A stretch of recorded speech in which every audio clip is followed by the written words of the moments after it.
Hawaii and you wanted to trade cryptocurrency, you might have had a hard time figuring out how to do it. Yeah, and our Samie Solina is here with more on what's being done to make trading just a little bit easier.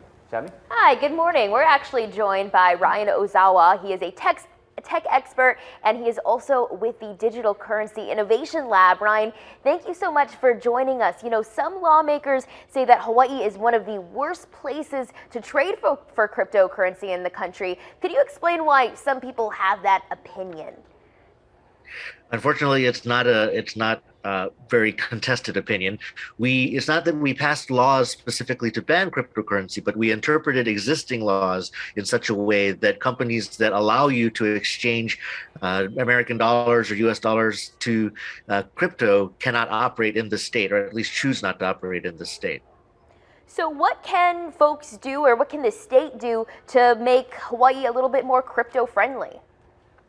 Well, Samie, it's interesting. When we first set up this interview over a week ago, I didn't know that today would be a critical day for one of the last surviving bills this session attempting to continue to allow these companies to operate and service Hawaii customers. So there's a Ways and Means committee hearing today at 10:15, and one of the bills is SB 3025. And if that bill passes, it will recontextualize our regulatory regime to allow crypto companies to service Hawaii customers. Wow. So could you tell us a little bit about the Innovation Lab, what you all do, and how cryptocurrency is involved in all of that work?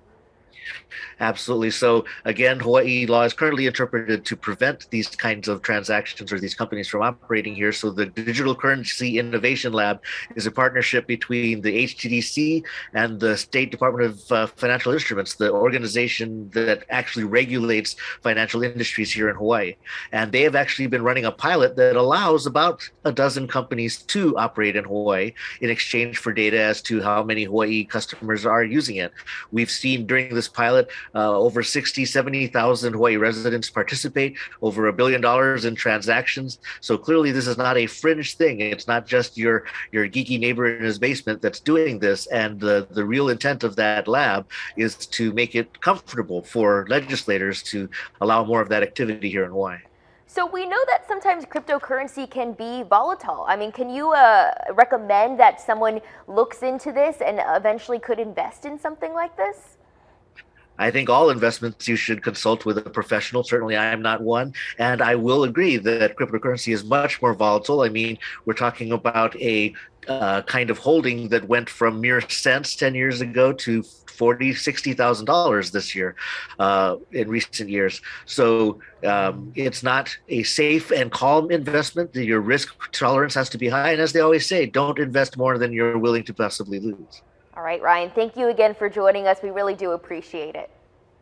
Always a pleasure, Samie. Thank you again. And if any of this was confusing, don't worry. Coming up, we'll try to break that down for you. But for now, we'll take it back to you in the studio. Yep. Thank you, Samie.